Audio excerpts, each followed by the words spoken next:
నమస్కారం. మేము మంచిర్యాల జిల్లాలోని లక్ష్మీపేట ప్రభుత్వ డిగ్రీ కళాశాల నుండి వచ్చాము.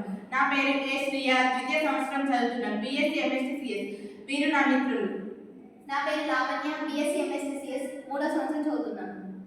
నా పేరు ఏ సాయి కుమార్, నేను బిఏ 3వ సంవత్సరం చదువుతున్నాను. నా పేరు ఓమవతి, బీఎస్సీ గ్రాఫిక్ డిజైన్ 2వ సంవత్సరం చదువుతున్నాను.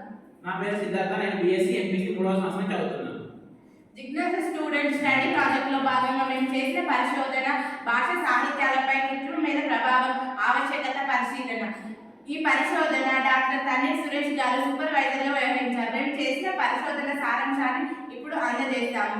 ఈ క్రింది అంశాలను వివరించడం జరిగింది: పరిచయం, ఊహ ప్రతిపాదన, భాష పరిశోధన ఫలితాలు, భవిష్యత్ పరిశోధన సూచనలు. పరిచయం పరిచయం నిరంతర జ్ఞాన అన్వేషణ, మానవ స్వభావం, కాలానికి అనుగుణంగా నూతన ఆవిష్కరణలు, మానవ నాగరికతకు సంకేతం.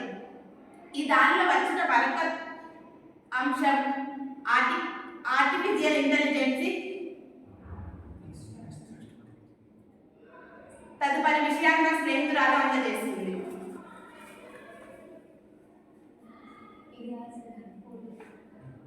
మీరు చూస్తున్న ఈ ఫోటో ఈ మధ్యన జరిగిన గణతంత్ర దినోత్సవ వేడుకల్లో ఏఐకి సంబంధించిన శకటం.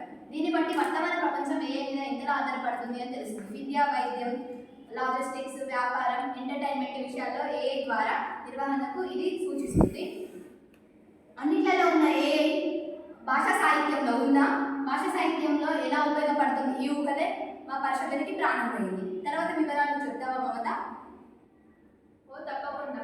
కృత్రిమ మేధ నిర్వచనం. కృత్రిమ మేధ అనేది యంత్రం చేత ప్రదర్శించబడే మేధస్సు, ఆర్టిఫిషియల్ ఇంటెలిజెన్స్ లేదా యంత్ర మేధస్సు. ఇది ఒక్కసారి సహజ మేధస్సు కలిగి ఉండవచ్చు లేక ఉండకపోవచ్చు. ఇది మానవులను లేదా జంతువులను కల్పించే మేధస్సుకు నిర్వచనం.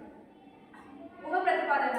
ప్రస్తుత కాలంలో విద్య, వైద్య, వాహనాల, స్మార్ట్ ఫోన్ల సమస్య రంగంలో ఎన్నో రంగాల కృత్రిమ మేధను వినియోగిస్తున్నారు. అలాగే భాష సాహిత్యంలో కూడా కృత్రిమ మేధను వినియోగించడం జరుగుతుంది. కృత్రిమ మేధ ద్వారా భాష పఠన కాలాన్ని పెంచవచ్చని తెలుస్తుంది. తదుపరి సమాచారం ధన్యవాదాలు. పరిశోధన లక్ష్యాలు.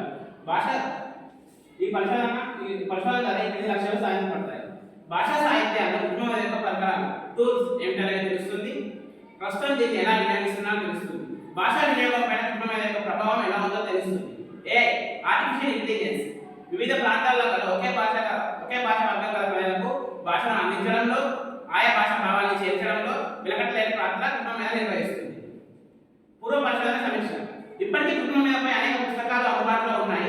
కానీ కృత్రిమ మేధపై భాషా సాహిత్యాల్లో వ్యాసాలు, ఆన్లైన్లో ఇంటర్వ్యూలు అందుబాటులో ఉన్నాయి. వీటిని మా పరిశోధనలో పేర్కొనడం జరిగింది. పరిశోధన పద్ధతులు. మేము ఈ పరిశోధన చేయడానికి ఈ కింది పద్ధతులను అవలంబించాము: సమాచార సేకరణ, ప్రశ్నపత్ర తయారీ, సర్వేదారు అభిప్రాయం నమోదు, నిపుణులను ఇంటర్వ్యూ చేయడం, పరిశోధన సమాచారాన్ని విశ్లేషించడం. తర్వాత సమాచారాన్ని చెప్పగలవచ్చాయి. తప్పకుండా.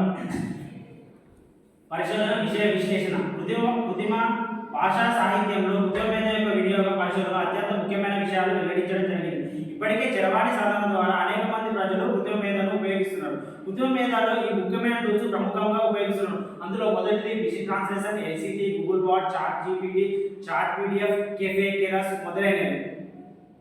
ఇప్పటికే సమాచార రంగంలో వార్తలను తయారు చేయడం, వార్తలను చదవడం కృత్రిమ మేధను ఉపయోగిస్తున్నాం. మనకు కావాల్సిన విషయాన్ని నవలల ద్వారా, కవితల ద్వారా రోబోలు మనకు అందజేస్తున్నాయి.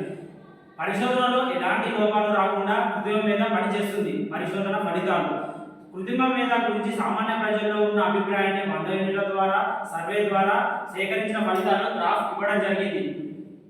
వచ్చిన ఫలితాలను రిపోర్ట్లో సమగ్రంగా అందజేస్తాం.